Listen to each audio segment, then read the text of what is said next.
Hey everybody, welcome back to the shop. This is Todd with Industrial Comfort.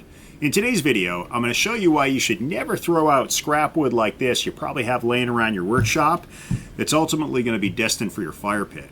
Instead, I'm going to show you how to turn it into beautiful river coasters like these. Now these can be great gifts. You can use them around your house for yourself, or you can sell them. I've made a ton of money on these things. So let me show you how to do it.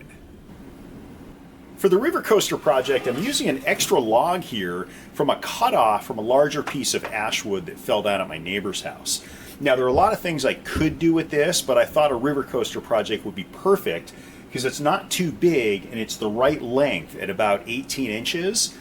And it's roughly about 5.5 inches wide, which is right in the sweet spot of what we need to make coasters to fit into a single mold so that once it's done, we can just cut it into 4 separate pieces, which is the number of coasters I'm looking to get from this piece of wood.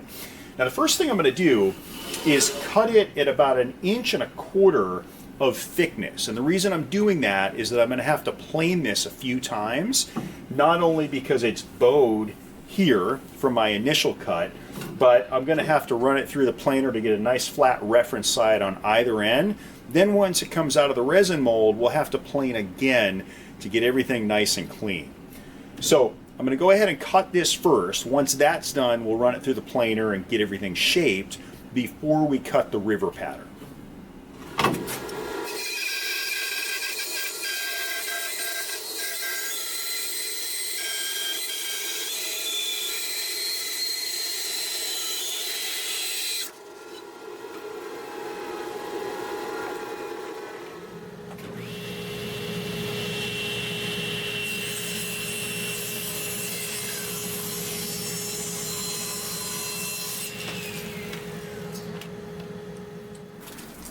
I've got this beautiful piece of ash now shaped out, and it's about roughly 17 inches long because I ended up squaring off the edges, and it's 3 inches wide. Now I know I mentioned starting off with about 5 to 5.5 inches, but I ended up trimming this back because I want to ensure that I've got 1 inch of space to create the river, which is where I'm going to pour the resin.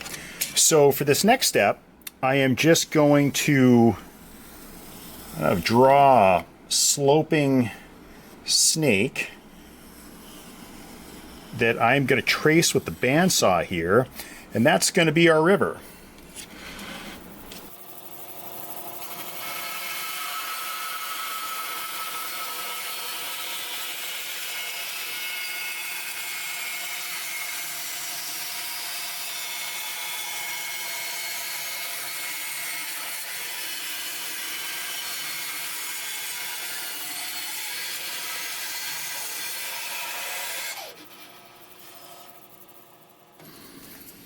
For this next step, I have cut out, and I'm actually using this polyvinyl Cortex stuff, Vertex actually, or what else do they call this?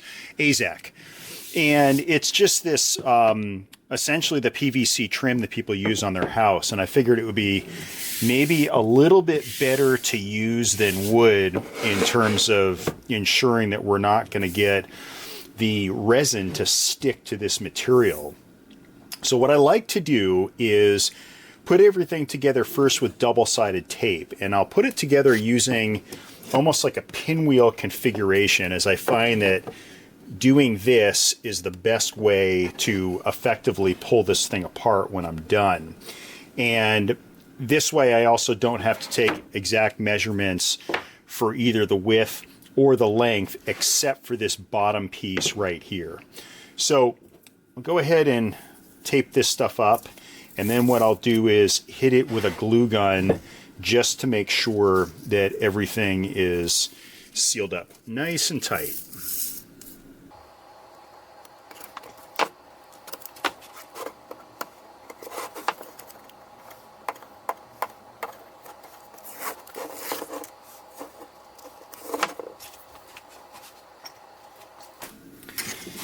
Now the double-sided tape is wider than the board here, so I'm just going to take a scalpel, or if you've got a razor blade, I'm just going to trim the excess off.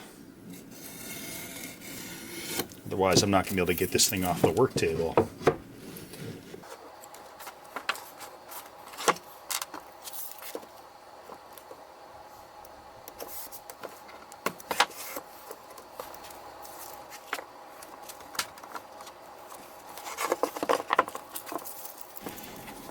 With everything taped up, I'm just going to go over all of the cracks with a glue gun, just to ensure that there's absolutely no leakage.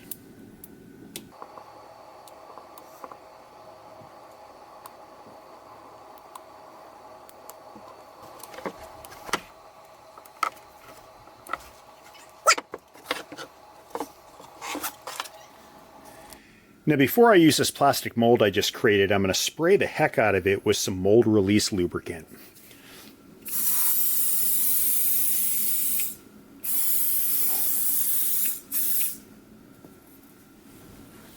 With the release agent in, I am going to put in the wood that's going to create our coasters, and I'm going to clamp them in place, which is going to hold everything down flat against the bottom of the mold.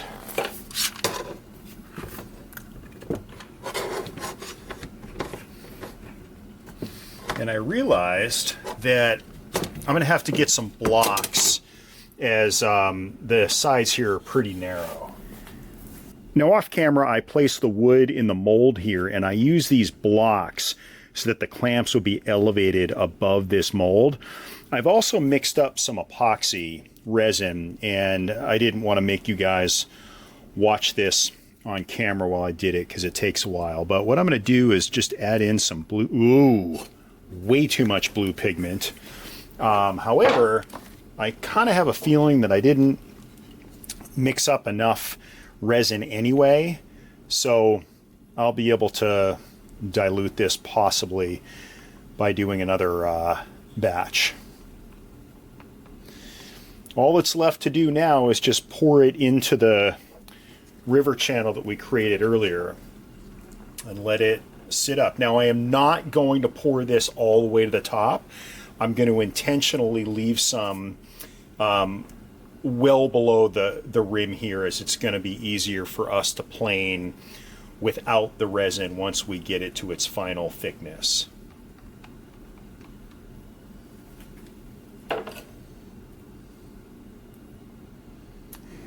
Here's a slightly different angle. Off camera, I ended up mixing up a little bit more epoxy and doing a repour. As you can see, I got it just below the top here. And we're going to let this set up for a few days. We'll come back, we'll take it out of the mold, and then we'll plane it down. Now, the resin has had time to cure, so now it's time to take out of this mold. Now, I'm going to pause for a second and say that there are many companies out there that make plastic molds specifically for river coasters. Now, the challenge that I've had with these in the past, because I have used them, is that they end up getting stuck in the mold no matter how much mold release agent you use. And when you use a hammer to bang the back to get the thing to fall out, oftentimes it can crack the resin. So while it is a little bit extra work to create the mold yourself, I find that removing it is pretty painless, and I'll show you why. You know, and this is the way that I'm going to go from here on out. But you'll see how simple it is to get this thing out of the mold. So all we do is take a mallet, and we're just going to whack the side. Wow. Maybe we're not, but maybe we'll pull it apart.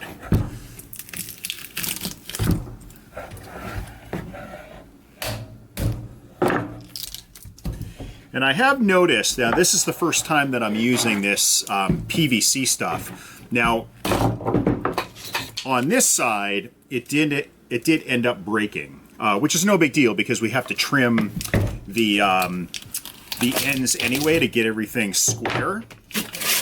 But this is a lot easier to do, and again, as I mentioned, we're not going to result in there isn't going to be any damage as a result of whacking this out.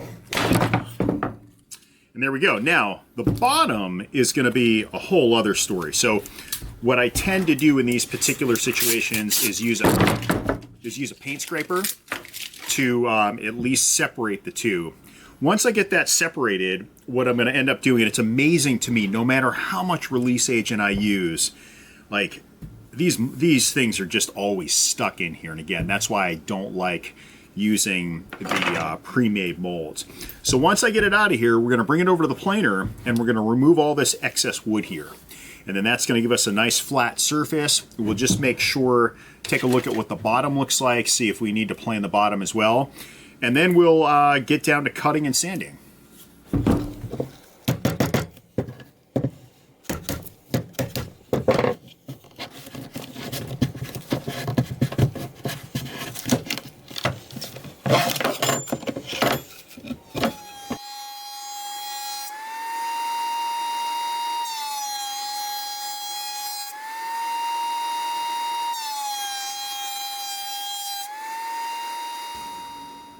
Now before I cut this into what will ultimately be 4 coasters, I'm going to give it a wet sand, and I'm going to go up, I'm going to start with 1500 grit, probably move up to 2,000 or 3,000, depending on how things look.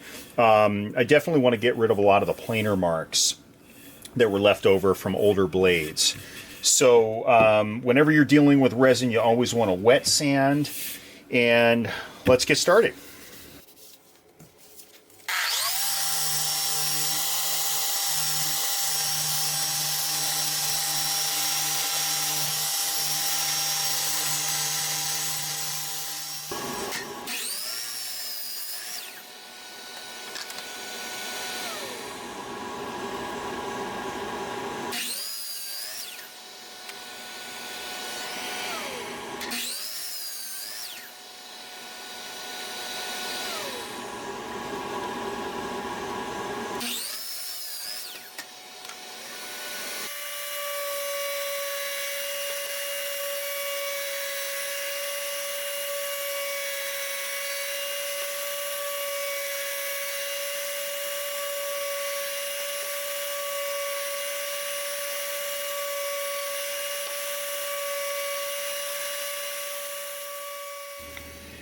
Now that the coasters have had time to dry after wet sanding them, I'm going to apply one of my favorite finishes, which is True Oil.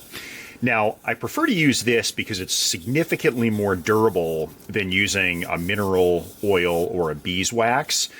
And the other thing I like about this is that the more you apply, the shinier it gets, and the coats dry really quickly, so you can put on multiple coats very quickly.